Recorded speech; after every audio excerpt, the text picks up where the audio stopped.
Evening, and thank you for joining us on this Thursday, the 14th of February. Honolulu's rail project, the largest public works project in state history, is now the target of a federal subpoena, as both the Department of Justice and state investigators also dig into the project. Gina Mangieri is always investigating and has details. Gina? Several officials tell me they're worried this could tie up the last half of the federal money that's been frozen in Washington while overspending soared. Hart says it got a federal subpoena this week and says the feds are asking for documents and files that largely duplicate those recently provided to the state auditor.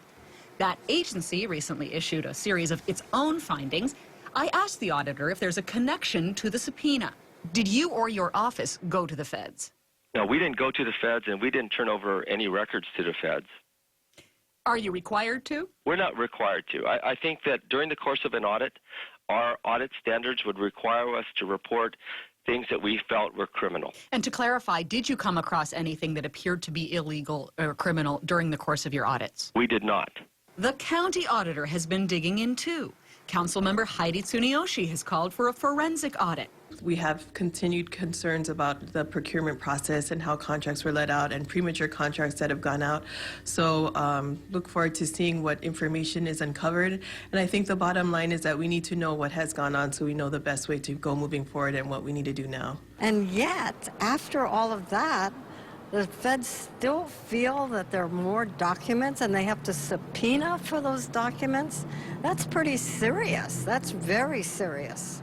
Can you recall in your years here at City Hall any time that a federal project has risen to the level of subpoena? No, I don't recall any of that, even though, and the rail is the largest project with the most federal money in it.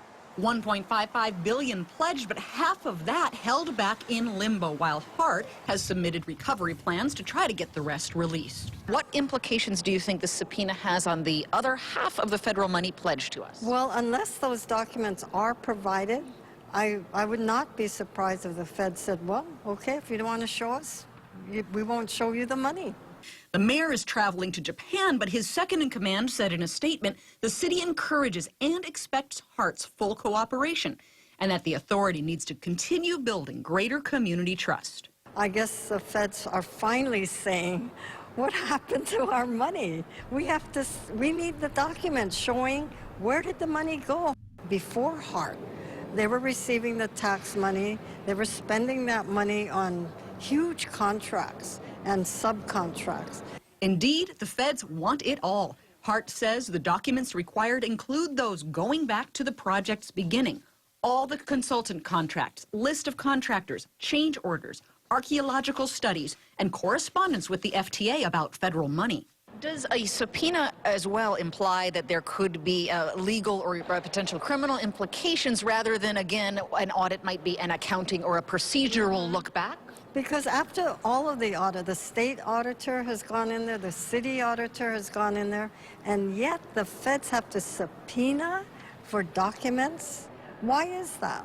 Newly appointed Councilmember Mike Formby used to run the county's Department of Transportation Services, was on the Hart board, and served as an interim Hart CEO. He told me, I am concerned that there is the need for a federal investigation. I trust Hart and the city will cooperate fully. I sincerely hope at the end of the day there is no malfeasance or impropriety on this project. A Federal Transit Administration Inspector General audit a few years back touched on Honolulu Rail, but only as part of a look at several Western Region FTA projects. No comment yet from the FTA on this federal subpoena and implications for the rail money.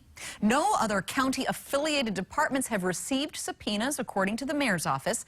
The county information technology offices have been federally searched twice in 2 years, but it's not known what specifically they were looking for there. Back to you. Gina, thank you.